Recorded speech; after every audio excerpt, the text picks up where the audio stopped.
राम राम साथियों। मैं सुखदीप सेलपाड़ आपके अपने YouTube चैनल एसके जी के ट्रिक्स पर आपका स्वागत करता हूं।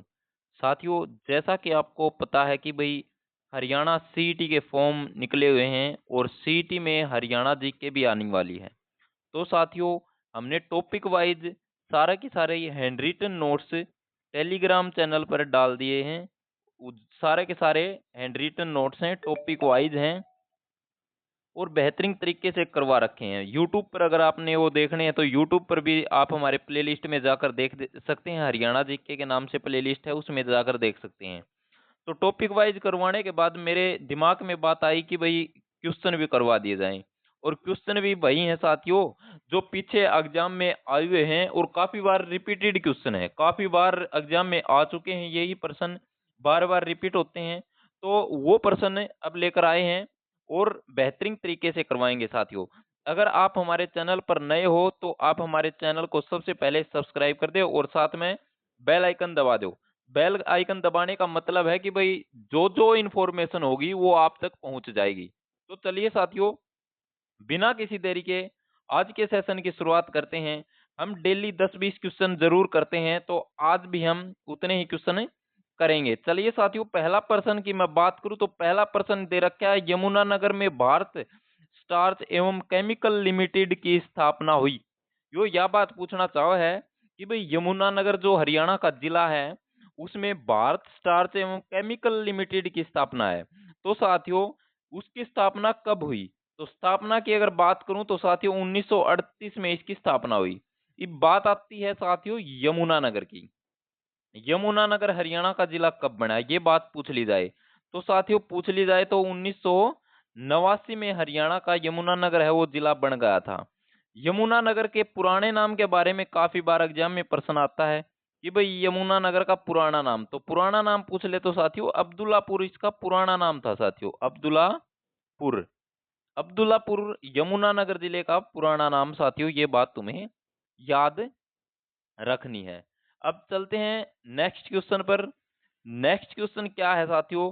नेक्स्ट क्वेश्चन की अगर मैं बात करूं तो नेक्स्ट क्वेश्चन दे रखा है भाई, पंडित मांगेराम का संबंध किस विधा से है? जो यह बात पूछना चाहो है कि भाई पंडित मांगेराम है वो किससे संबंधित है? तो साथियों पंडित मांगेराम को बखूबी सभी जानते भी होंगे, क्योंकि साथियों हरियाणा के हो और हरियाणा कल्चर साथियों रागनी देखी होंगी आपने, सुनी होंगी, सांग परंपरा भी सुनी होगी साथियों। तो साथियों पंडित मांगेराम का नाम लिया जाता है रागनी में। तो रागनियों की अगर मैं बात करूं तो पंडित मांगेराम की मैं बात करूं तो साथियों इनका संबंध सांग परंपरा से है। किससे है? सांग परंपरा से है पंडित मांगेराम का साथियों। अब चलते हैं नेक्स्ट क्वेश्चन पर। अगला प्रश्न की मैं बात करूं तो अगला प्रश्न है, गुलाम शासक रजिया सुल्तान का मकबरा है। इसमें क्या पूछना चाह रहा है?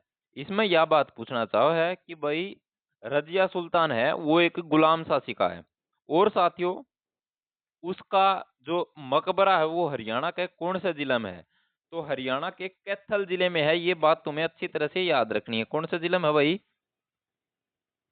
कैथल जिले में है। और साथियों रजिया सुल्तान की हत्या भी 1240 में हो गई थी साथियों, ये बात भी तुम्हें याद रखना है। कैथल में 1240 में इनकी हत्या कर दी गई थी। और साथियों कैथल की अगर मैं बात करूं तो साथियों हनुमान, भगवान हनुमान की जन्मस्थली के नाम से कैथल जिले को जाना जाता है। ये बात भी तुम्हें बखूबी याद रखनी है। कैथल हरियाणा का जिला कद बन गया था? तो कैथल हरियाणा का जिला कद बना था यह बात आ जा तो साथियों 1989 में कैथल है वो हरियाणा का जिला बना था भाई, ये बात तुम्हें याद रखनी है। अब चलते हैं अगले प्रश्न पर।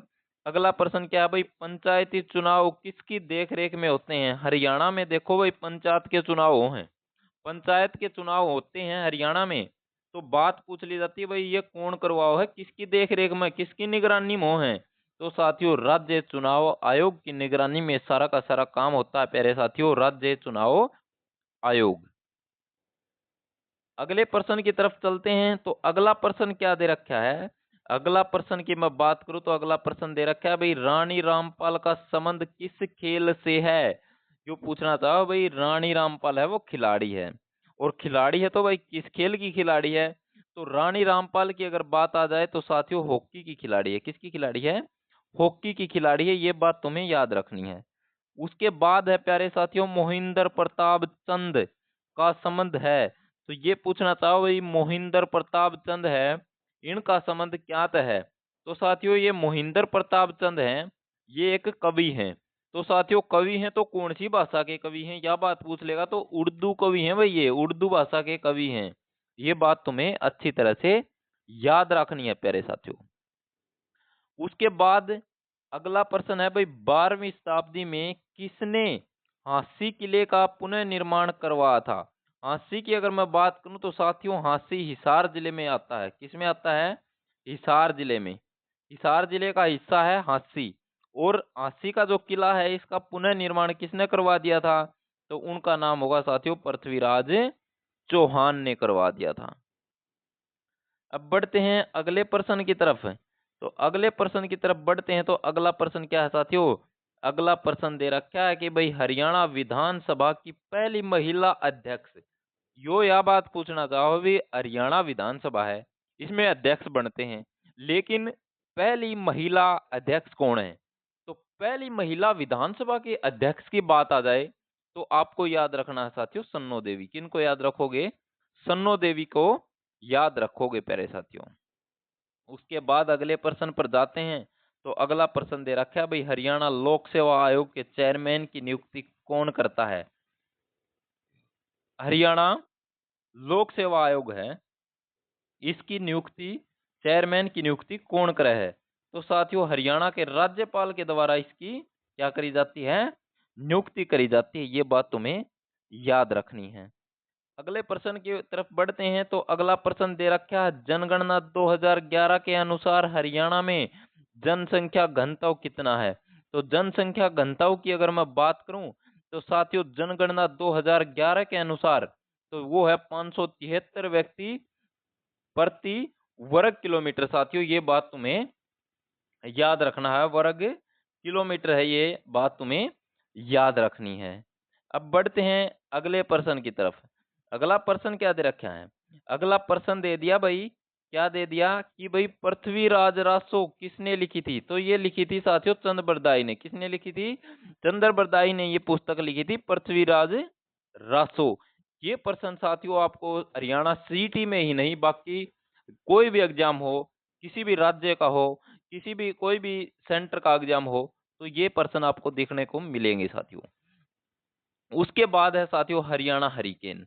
हरियाणा हरिकेन के नाम से किसे जाना जाता है? तो हरियाणा हरिकेन के नाम से किसको जाना जाता है? तो उनका नाम होगा साथियों कपिल देव। कौन होगा? कपिल देव। काफी बार प्रश्न आ जाता है कि भाई कपिल देव का संबंध किस खेल से है? तो कपिल देव हैं ये क्रिकेट के खिलाड़ी रह चुके हैं भाई। किसके रह चुके हैं? क्रिकेट के खिलाड़ी रह चुके हैं कपिल देव। और साथियों 1983 में पहली बार भारतीय टीम ने वर्ल्ड कप जीता था भाई, विश्व कप। 1983 में 1983 में अगर विश्व कप जीता था तो उस टीम का कप्तान कौन था? उस टीम का कप्तान कपिल देव था, जो कि अपने हरियाणा से संबंधित है साथियों। और हरियाणा हरिकेन के नाम से भी इसको जाना जाता है। ये बात तुम्हें अच्छी तरह से याद रखनी है प्यारे साथियों। अब बढ़ते हैं अगले प्रश्न की तरफ। अगला प्रश्न की तरफ बढ़े तो साथियों अगला प्रश्न है भाई संतोष यादव का संबंध किस जिले से है? संतोष यादव साथियों पर्वतारोही है। ये बात भी तुम्हें याद रखनी है क्योंकि प्रश्न आ सकता है कि भाई संतोष यादव का संबंध कौन से जिले से है? तो रेवाड़ी से आ जाएगा साथियों, रेवाड़ी से। अगर न्यू पूछ ले भाई कि भाई किससे इनका संबंध है तो साथियों क्या तो है इसका संबंध है? ये है भाई पर्वतारोही। और कौन से जिले की है? रेवाड़ी जिले की। रेवाड़ी का पुराना नाम साथियों रेवावाड़ी। क्या है भाई? रेवावाड़ी। ये बात तुम्हें याद रखनी है। रेवाड़ी की मैं बात करूं तो साथियों 1989 में हरियाणा का जिला रेवाड़ी बन गया था। और तिल्ला जुत्ती उद्योग काफी बार प्रश्न आ चुका है कि भाई तिल्ला जुत्ती उद्योग कड़ा है। तो तिल्ला जुत्ती उद्योग की अगर आ जाए तो साथियों ये भी रेवाड़ी में होगा साथियों। उसके बाद चलते हैं साथियों अगले प्रश्न की तरफ। अगले प्रश्न की तरफ जाते हैं तो अगला प्रश्न दे रखा है हरियाणा विधानसभा का विधान सभा भवन। ये विधान भवन है ये कहाँ पर है? तो हरियाणा विधानसभा का जो भवन है ये साथियों चंडीगढ़ में है। कितना भाई? चंडीगढ़ में है। यह बात तुम्हें याद रखना है क्योंकि चंडीगढ़ हमारे हरियाणा की राजधानी है। आज का अंतिम प्रश्न करेंगे और ये अंतिम प्रश्न है साथियों सन 1888 में इलाहाबाद में आयोजित हुए भारतीय राष्ट्रीय कांग्रेस के चौथे अधिवेशन में किस राष्ट्रीय नेता ने हिसार के प्रतिनिधि के रूप में भाग लिया था भाई? तो उनका नाम होगा साथियों लाला लाजपत राय। प्रश्न आ जाता है लाला लाजपत राय की कर्म भूमि के नाम से किस जिले को जाना जाता है? तो साथियों लाला लाजपत राय की जो कर्म भूमि होगी साथियों वो हिसार जिला होगा साथियों। क्या होगा? हिसार जिला होगा साथियों। हिसार की स्थापना किसने की? हिसार किसने बसाया था साथियों? तो फिरोज शाह तुगलक ने बसाया था।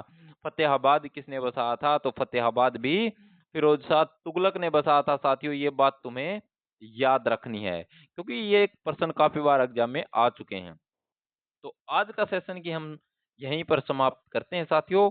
मिलते हैं एक और अच्छे से सेशन के साथ। इसी तरह के क्वेश्चन लेकर आपके साथ आएंगे।